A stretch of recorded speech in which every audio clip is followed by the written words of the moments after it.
Figured I'd do another little responding to comments thing because you can obviously if you're typing you can respond to comments easily enough, but some things I think require just to mention in a video. They require something a bit more standouty, if you see what I mean. So the question I keep getting regarding a recent hangout, why there are so many dislikes. As I said to people, when we were doing it, someone decided in the live stream. I was having problems with the live stream. I couldn't the live comments feed. Sorry, the chat. Someone decided that a dislike equals a love. So that's why. That's uh, that's how I go to sleep at night. Just reassurance. um, Another one was unrelated to this video, which is on the Hangout. People were asking me about the dislikes of Adam. You're going to love Richard Spencer's new video. Spencer has done a video about the European Union. I will advise you to watch it yourself. There's no reason for me to deconstruct it or anything like that. It would be a waste of time. There were some fair points, but overall, the whole thing was just tinged by Richard's idealism, is one way to put it. Also, a common thread among American whites, is to completely underestimate how tribal and ethnic or ethnocentric Europeans are. Um, just the way it is, I'm afraid. Let's see, let's go down, have a look through some more comments here. Anything I can really pick up on. You guys need to invite Tai Lopez to one of your future live streams. I don't know who Tai Lopez is. I've heard he reads 20 books a week, all of it on fascist esotericism. That's an oxymoron. He's kind of a lay expert on Savitri Devi. Okay, I don't know this person. And by the sounds of it, we wouldn't get on. Uh, I don't get on with people who are that serious. That isn't to say I can only get on with people if they take everything as a joke. No, no, no. But that sort of thing seems, if that's true, no, we wouldn't get on. I'm assuming anyway. I mean, we wouldn't be at each other's throats or anything, I'm sure, but I doubt we'd be friends to the extent I am with other people. Now, that was a very good comment on the Revolt reading that I put out this week by Ad Hominus. He says, despite claiming to speak for all of tradition, Evolar's entire outlook seems solely informed by the Gnostic Manichean dualism, which he borrowed from Genon, who quite tellingly converted to Islam. Well, I think the dualist aspect is also found with Shion, and Kumaraswamy, and Eliade, and I mean, you see this. Some of the more poppy, no, with traditionalism, big T traditionalism, it's often either a subject of curiosity, a study, a degree, or it kind of transcends that and becomes a way of life, a way of living, a way of understanding the world, not merely a piece of paper with not merely a qualification. Um, and with the more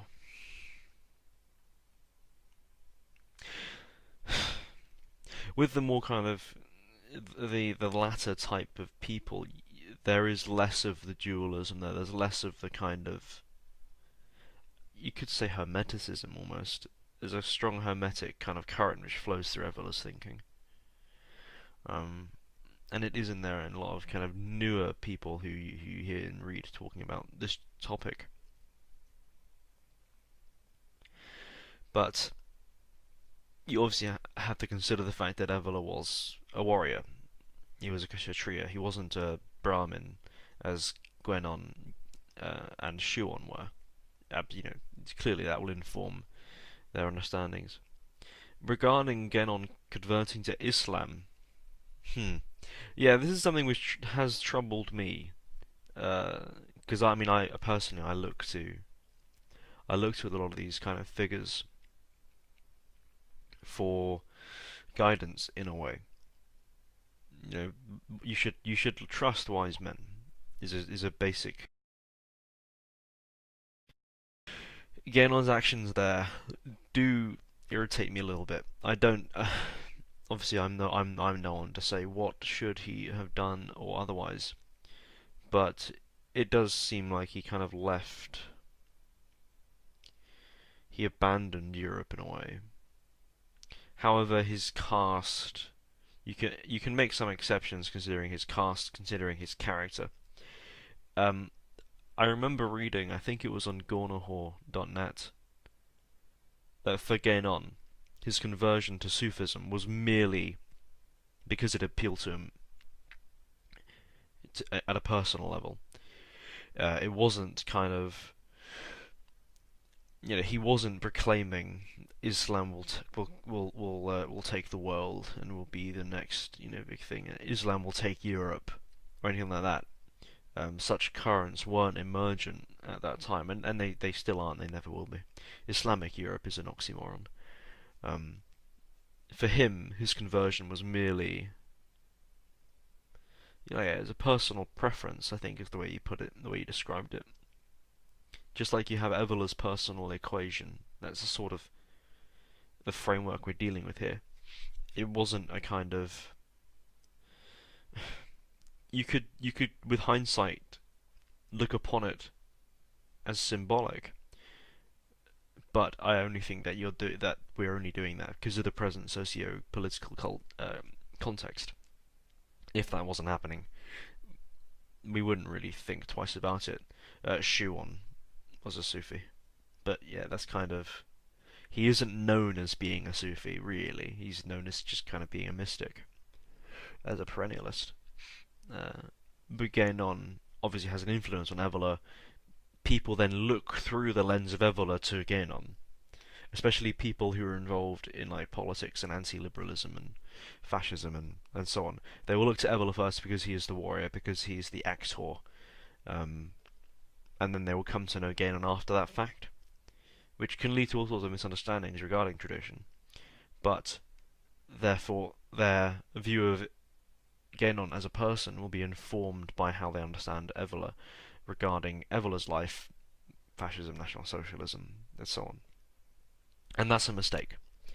He should be observed objectively by himself, and through his own words, we see and we know that for him it wasn't a case, like I've said, of Islam will take Europe, and I'm just foreshadowing that. It's not like that.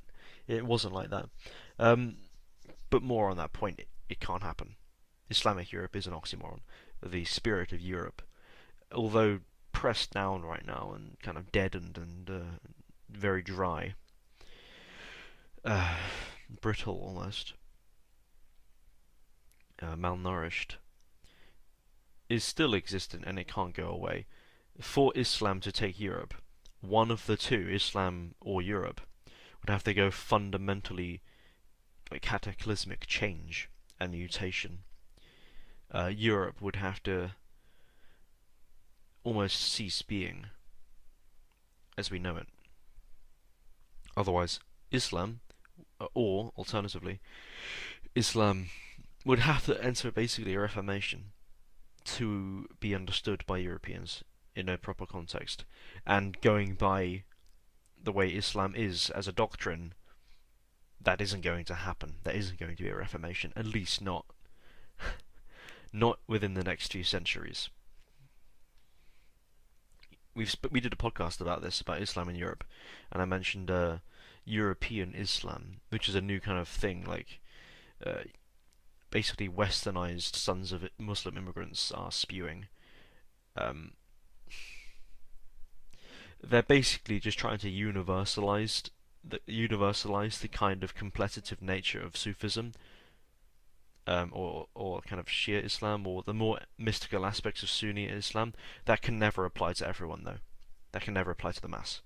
So it's, that's why you only see European Islam only be espoused and spoken by or spoken of by academic types and those who are more inclined to the mind and soul, rather than your average Turkish prole, for example. And we all know about who's the more numerous.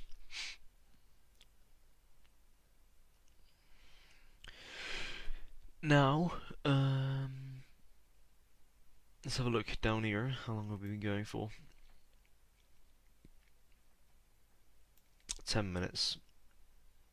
We'll go for another 5 minutes or so. Obviously, it depends on what we find. I get plenty of comments, so I can't keep up with all of them. So I have to just go back and just check down through them. Edward Mass James says your unscheduled hangouts are always when I'm asleep. Yeah, they are. I mean, we do. I mean, look, the scheduled hangouts are the Plebeian podcast, and that's every Friday. Every Friday at 8 p.m. GMT. Now, as for impromptu live streams, hangouts, whatever,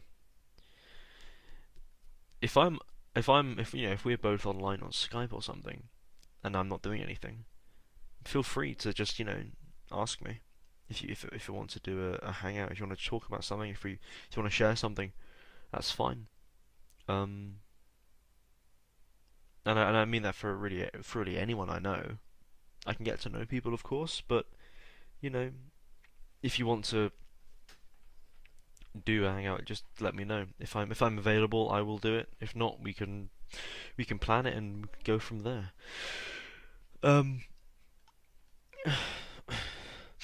Okay, I got a question from Floyuka K. Hey Adam, what are your thoughts on Germany? What do you think of the AfD party? Well, what can I think? What can I say? Nothing that isn't obvious or self-evident. I don't think.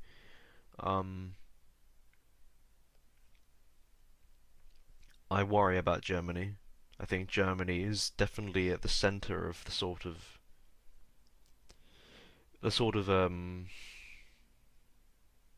kind of dark energy which is propelling a lot of the kind of horror in Europe, and the psycho-spiritual kind of weakness of people on the continent, particularly in Sweden and Germany.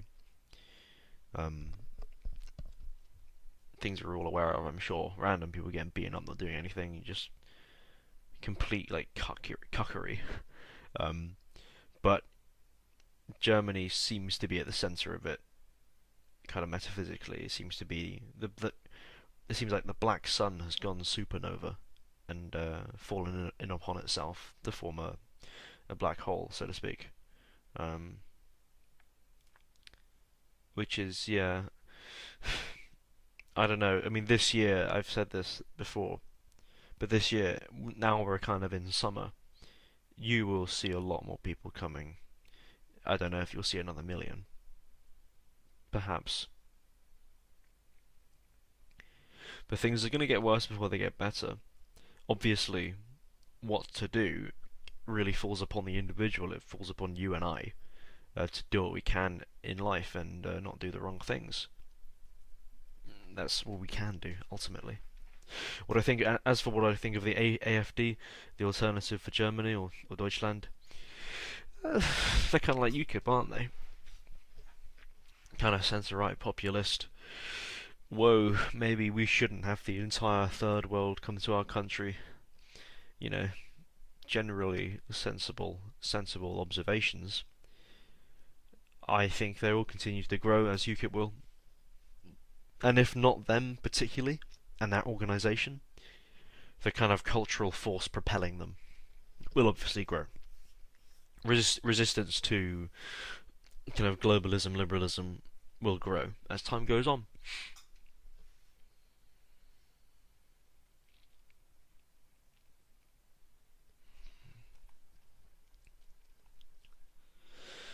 Let me go for another, just one more comment, I reckon, and then we'll wrap it up.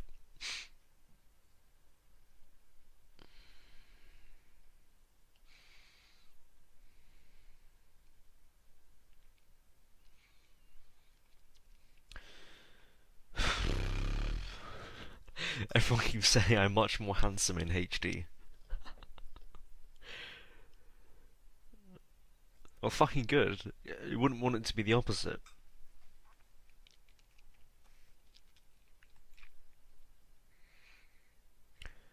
Okay, last question from Bardamu. You have the prose, he has the stories. Co-write the book with him, Adam. And that was on the thoughts on my grandfather video. Um, when he passes, I will probably write a kind of. I'll probably write something about him. Because I know a lot, he has told me a lot. He isn't. I wouldn't be able to sit there and write a book with him. That's not doing. In his mind, that isn't doing anything. That's a waste of time. Probably when he passes, I'll do an autobiography. No, a biography on him. Sorry. Um, to the best of my ability.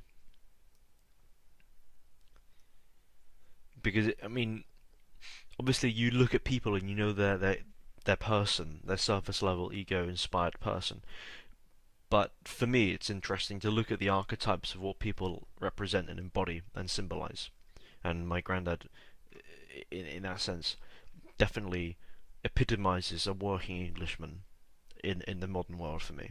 And there's a lot to be said about this figure, about this archetype, about this person, about this thing, this force. Um, so yeah, I will probably do that. But that's kind of getting into a few years from now. Um, he's in his mid 70s. He's still working. He's still. You would think he's 50. So he's a tough cunt. So it'll be a decade at least until that opportunity.